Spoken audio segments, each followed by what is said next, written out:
Kicking things off with tip numero uno, we have the critical analytical.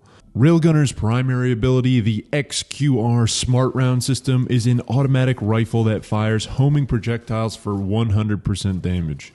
Her secondary, on the other hand, the M99 Sniper, activates a long-range scope which will be super familiar to anyone who's played any first-person shooter games. When scoped in, it will highlight weak points on enemies and transforms your primary shot into a piercing round that deals 1000% damage. Each of these shots from the M99 Sniper is then followed up by a reload bar, which if timed perfectly will reload the next round faster and also boost the damage of the following shot by 100%. And speaking of reload bars, let's all collectively take a moment of silence and chuck up a salute to our heroes Marcus Phoenix, Dominic Santiago, Damian Baird, Augustus Coltrane, and the rest of the COG veterans who valiantly served to protect us from the Locust Horde invasion on Emergence Day. These mechanics behind Railgunner's primary and secondary abilities make her not only one of the best characters in the game damage-wise, but also one of the easiest for new Risk of Rain players to start off as, especially for anyone who has played any modern first-person shooter, such as Call of Duty, Battlefield, or Halo. And if Railgunner wasn't good enough right off the rip, she also has one of the best passive abilities in the game in the form of Magnetic Accelerator. This converts all critical strike chance into critical strike damage instead, which is added to the guaranteed critical hit damage whenever she hits an enemy weak point. To make Railgunner nuttier than that dripped out monocle and cane rocking Planters mascot, make sure to keep on the lookout for the following items. First off, the Lensmaker's glasses, which increase critical hit chance by 10% per stack and give Railgunner an instant damage buff due to her passive. The Predatory Instinct is also a massive pickup which increases your attack speed after any critical hit, and if you're feeling like healin' and dealin', then pick up the Harvester Scythe which restores your health for every single critical. Lastly, the Shatterspleen yellow boss item, which is dropped by the Simp Overlord, hits enemies with a bleed stack for every single crit and causes them to explode upon death for 400% damage. One thing to note for each of these three critical hit items, the Spleen, Scythe, and Predatory Instincts, is that they will also grant an additional 5% crit chance, and for Railgunner, 5% extra damage, but that number is fixed regardless of the stacks, unlike the crit glasses, which give you 10% per stack. To take this nuttiness to Scrat's world-splitting acorn levels, pair Railgunner up with the Laser Scope Red item, which also increases the damage of her critical strikes by an additional 100% per stack, which is essentially the same damage boost as Railgunner happening upon 10 crit glasses.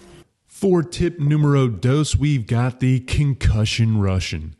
Railgunner's default utility skill, the Concussion device, allows Railgunner to toss out a concussion mine that pushes you and all nearby enemies away, and also comes with a default 2 charges. These bad Larrys are extremely useful for those situations when you find yourself getting swarmed by hordes of enemies and need a little personal space. And although these concussion mines can't actually deal any damage themselves to either yourself or your enemies, you can use the shockwave to your advantage, using them to tactically hurl more small fries off of cliffs than regional Spartan child soldier tryouts back during the Peloponnesian Wars. And while sending the ops flying is fun and all, the real bread and butter of the Concussion Rushin strat is using the mines to propel yourself around the map.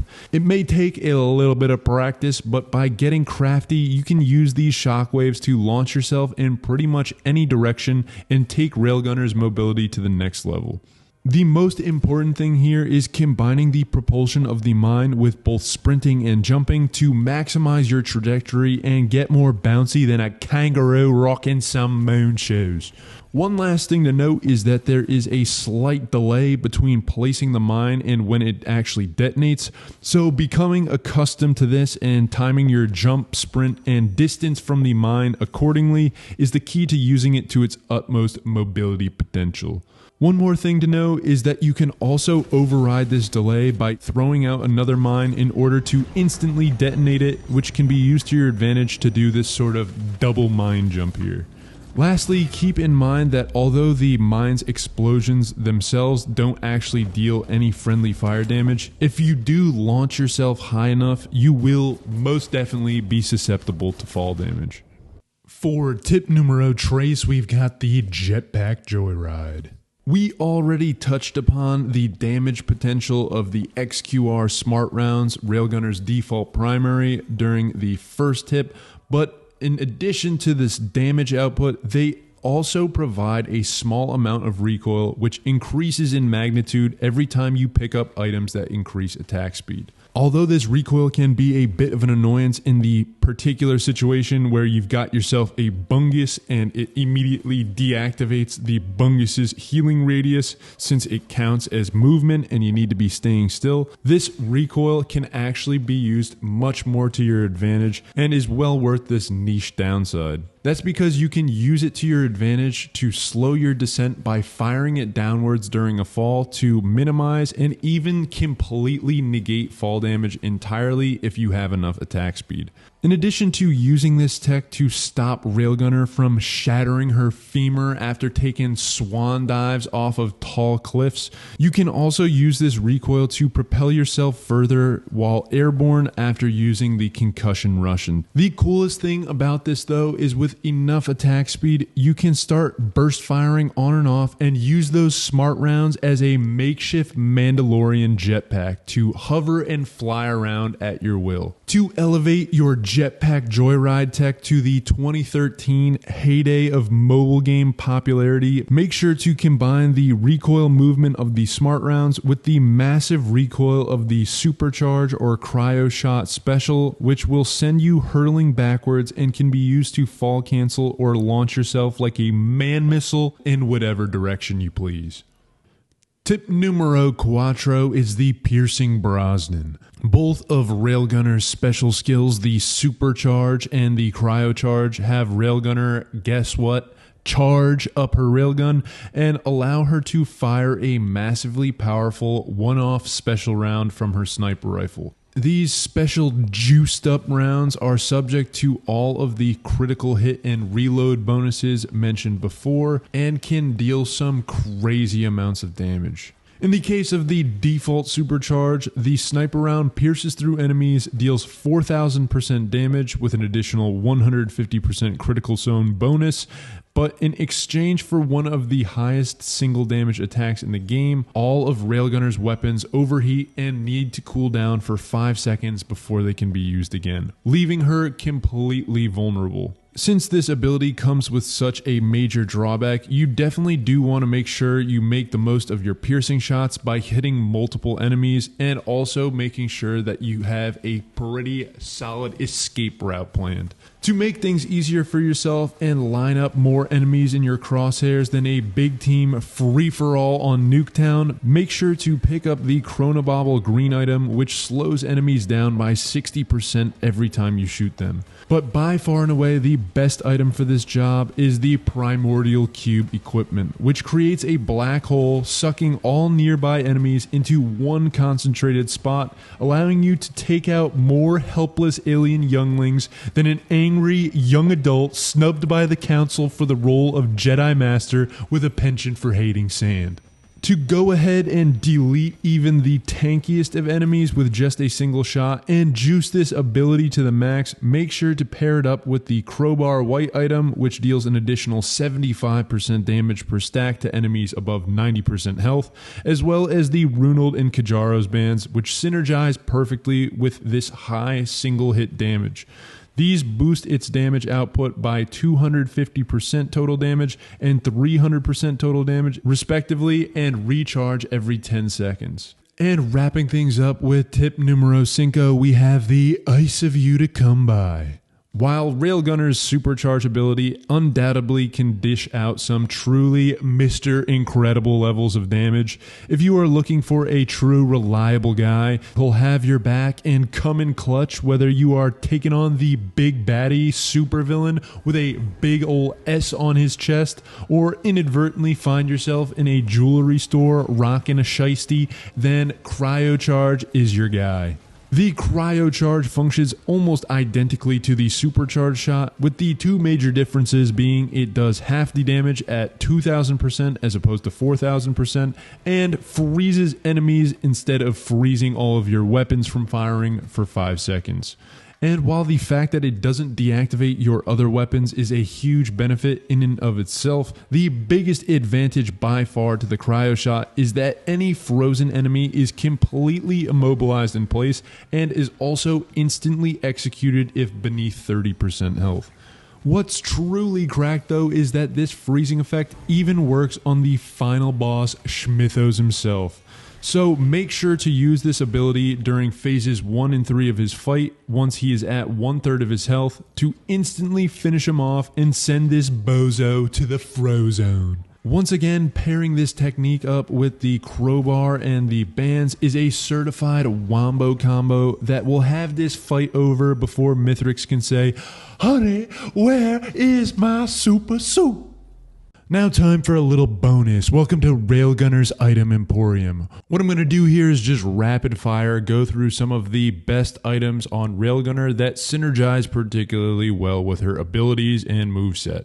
Kicking things off with the white items, of course, we've got the Soldier's Syringe and Mocha Joka. These increase the attack speed, and the Mocha also increases your movement speed. And this is fantastic for the Jetpack Joyride tech, canceling fall damage and just doing more damage in general with the XQR smart rounds, but also has the added benefit of increasing the speed of the reload bar so that you can put another round in the chamber and get to blasting. Next up, we've got the Paul's Goat Hoof and Energy Drink, which increase your movement speed and sprint speed respectively. These are good for just all around getting around the map quicker, but also for creating space so you can stay in your sniper mode without having to worry about getting pulled up on by those plebes every 5 seconds. The Delicate Watch is an absolute banger on Railgunner since it boosts her already high damage output, and because of Railgunner's long range playstyle, you are less likely to be in that danger zone and have your health drop down beneath the threshold where the watch breaks. And they were mentioned before, but we're mentioning them again. The pound for pound, two best white items for Railgunner have to be the Lensmaker's glasses and the crowbar. The Lensmakers are a straight up 10% damage boost every time you pick one up, and the crowbar just makes Railgunner's sniper rounds that much more effective by doing 75% more damage to enemies above 90% health, really making that first hit pack a punch. And as always, make sure to combine that crowbar synergy with the bands to maximize that damage output on that first shot. And since now we've moved on to the green, let's talk about the holy trinity of proc chains, the ATG Missile, Will-o'-the-Wisp, and Ukulele. These bad hombres are absolutely cracked on everybody, and Railgunner is no exception. In particular, the ATG Missile synergizes very well with the sniper rounds and the high damage single target attacks. And finishing things off in the green item section, we've got the Razor Wire. This bad Larry fires off some spiky metal barbs every time you are hit by an enemy, so having that retaliation damage is super useful, especially when you're scoped in and don't know that you're getting pulled up on by a whole gang. As for the void items, you definitely want to be on the lookout for the Lysate Cell. This thing grants you an additional charge of your special for everyone you pick up, and that means more charge shots, which means more damage. Another great void item for Railgunner is the Weeping Fungus, which grants you healing while you're sprinting, and since in between your sniper shots, you'll want to be creating distance and getting away from those bad hombres, having the Weeping Fungus, aka the Wingy Wangy Wungus, on your side and healing you up in the meantime as you're dipping out of there is a huge bonus. Moving on to the red items, we've got the Hard Light Afterburner, which grants you an additional 2 charges of your utility skill, so that means more mines for a good time. The Tesla Coil and Frost Relic are two cracked items on Railgunner as well, since they create a close range radius that damages enemies. The Tesla Coil shocks them, and the Frost Relic hits them with an icy whirlwind blast. These two items are absolutely fantastic for dealing with any of those pesky enemies that sneak up and get too close while you're scoped in. And of course, the laser scope is absolutely busted on Railgunner. A straight up 100% increase in damage, the equivalent of 10 crit glasses. Pick up this bad Larry ASAP. And finally, for equipment items, keep an eye out for that Primordial Cube, which as mentioned before, is great for stacking enemies up for any of her piercing shots. Anyways, that's pretty much it. Let me know any of your Railgunner tips down below, and if I forgot anything, thanks for tuning on in, and we'll catch you next time. Adios, amigos.